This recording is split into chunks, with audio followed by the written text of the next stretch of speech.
Chers amis, bonjour. Nous sommes le mercredi 28 décembre 2022. Il est 9 heures. Quelques news de l'Arménie, de l'Artsakh et de la diaspora arménienne. Tout d'abord, une manifestation qui a réuni plusieurs centaines de personnes, place du Trocadéro à Paris, donc pour bien sûr le déblocage du corridor de la Chine, pour que le peuple de l'Artsakh, le peuple arménien de l'Artsakh vive en toute harmonie, en toute sécurité sur ses terres d'origine. Donc en fait, les manifestants ont demandé aux États, aux instances internationales, au monde entier, l'ouverture, le déblocage de cette route, de ce corridor de la Chine.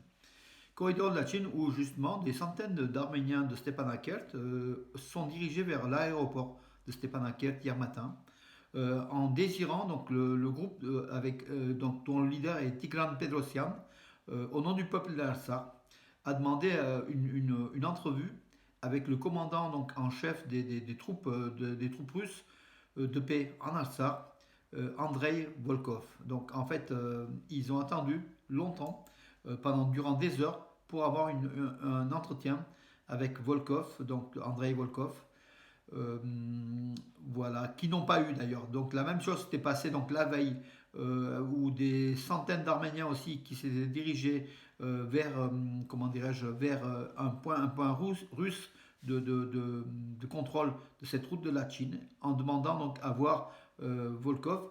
Et du côté arménien, des automobilistes, des dizaines d'automobilistes, des centaines d'automobilistes arméniens qui voulaient donc franchir et qui ont demandé à voir Andrei Volkov, donc le commandant des forces russes de paix en Artsakh, est a priori invisible.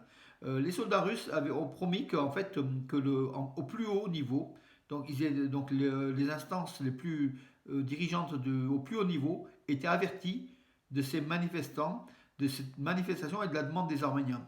Au plus haut niveau, donc c'est Poutine tout simplement.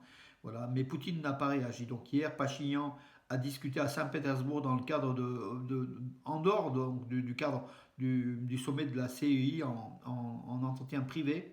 Il a discuté de la situation aussi au Haut-Karabakh et puis donc le déblocage de cette route de la Chine. Donc en fait tout semble diriger, tout semble désigner la Russie donc Poutine pour ce blocage. Donc a priori, les Russes ne sont pas disposés à l'ouverture prochaine de ce corridor de la Chine, malgré les promesses des soldats russes qui avaient promis le 26, donc c'était lundi, l'ouverture de cette route. Cette route, elle est toujours fermée. Et l'Artsakh reste pratiquement il y a 20 jours, depuis le 12 décembre, reste isolé du monde, isolé parce que c'est la seule route de sortie et d'entrée de l'Artsakh. L'Artsakh qui est les 120 000 Arméniens, les 30-40 000 enfants sont privés donc sont étranglés sur cette terre en fait contournée et entourée par l'ennemi azéri et les Russes qui sont a priori, donc n'accusons pas avant d'avoir des certitudes, a priori ils sont complices tout simplement. Les Russes disent vous pouvez passer par la route de la Chine mais on ne garantit pas votre sécurité. Or, les accords du 9 novembre 2020, la Russie était l'une des trois parties, donc Russie, Azerbaïdjan, Arménie, et la Russie devait protéger, justement, sécuriser ce corridor de la Chine, en fait, la route entre Stepanakert et Goris, entre l'Artsakh et l'Arménie. Ce n'est pas le cas, la Russie se dérobe de ses obligations, peut-être pour des intérêts. Je pense que ça a dû être discuté avec Erdogan, entre Erdogan et Poutine. Voilà où on en est dans une situation terrible. Arman Tatoyan, donc le ex-monsieur droit humain en Arménie, mais qui est aussi le responsable de la fondation Tatoyan, a carte à l'appui, image à l'appui, et puis des éléments à l'appui, a affirmé que l'Azerbaïdjan, pardon, Azeris donne des noms turco-azéris à des lieux arméniens, à des villes et villages arméniens se trouvant en Arménie en fait. Voilà, donc c'est un désir d'azérisation, voilà, qui, par exemple, Verin Shoja, c'est Yuhari Shoja, donc en fait, ou Azizli, des noms comme ça, des noms turcs, pour justement, pour changer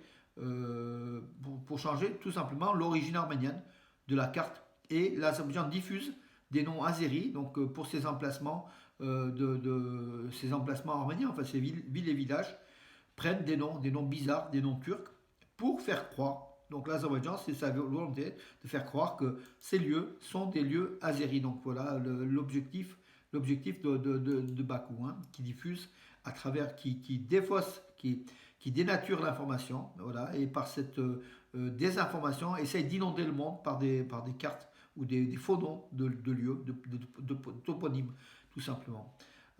L'Arménie réagit, bien sûr, il y a la fondation Tatoya, il y a aussi des groupes, hein, qui luttent aussi contre cela.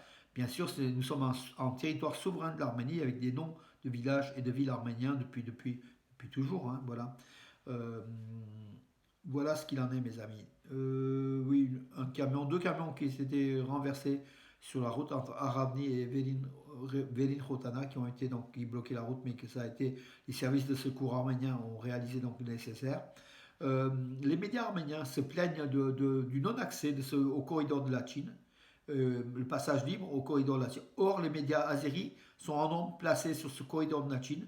La Chine diffuse en permanence, une nouvelle fois, en fait, on revient à la désinformation, des désinformations liées à cette fermeture donc, de la route en affirmant que c'est un mouvement écologiste, ce qui n'est pas du tout vrai. Ce sont les forces, c'est à la demande de Bakou que cette manifestation a lieu, ce blocage a lieu. D'ailleurs, le signe des loups gris a été réalisé par nombre de manifestants. Il y a aussi des manifestants qui appartiennent au service interne, donc au service de l'État azéri. Ils ne sont nullement écolos, hein, donc dans leur mouvement. Mais c'est un faux prétexte pour essayer d'envahir la région et puis de faire porter peut-être un message pour des raisons écologiques. Or, ce sont des régions. La seule raison, c'est l'occupation impérialiste de l'Azerbaïdjan à la demande du dictateur Aliyev et derrière, bien sûr, une nouvelle fois, Erdogan. Voilà où on en est, mes amis. Donc voilà.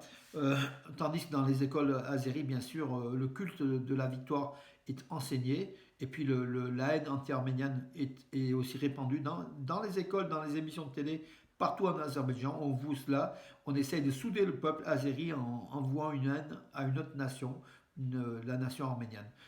C'est une méthode connue des dictateurs. C'est le seul gage aussi des dictateurs de rester en place, hein, de titiller cette vibre nationaliste pour faire oublier les vraies choses, celles que, en fait, de la dilapidation de l'argent, hein, du pétrole et du gaz azéri par les dirigeants, hein, donc, qui détournent en leur faveur. Hein. Il faut que le peuple azéri se rende compte que leurs dirigeants sont multimilliardaires, voilà, et que les comptes sont souvent à l'étranger.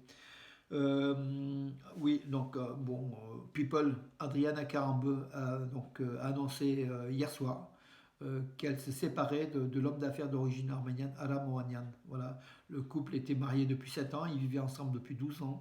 Ils ont eu ensemble une fille, voilà, et puis bon, à 51 ans, Adriana Karambeu euh, se sépare donc d'Aram Oanian. Le couple, on a vu souvent le couple, hein, dans les réunions arméniennes, dans le milieu associatif, par le Fonds arménien ou par diverses choses. Même il avait été en Arménie aussi. Donc du coup, Adriana Karambeu s'était rapproché beaucoup des Arméniens.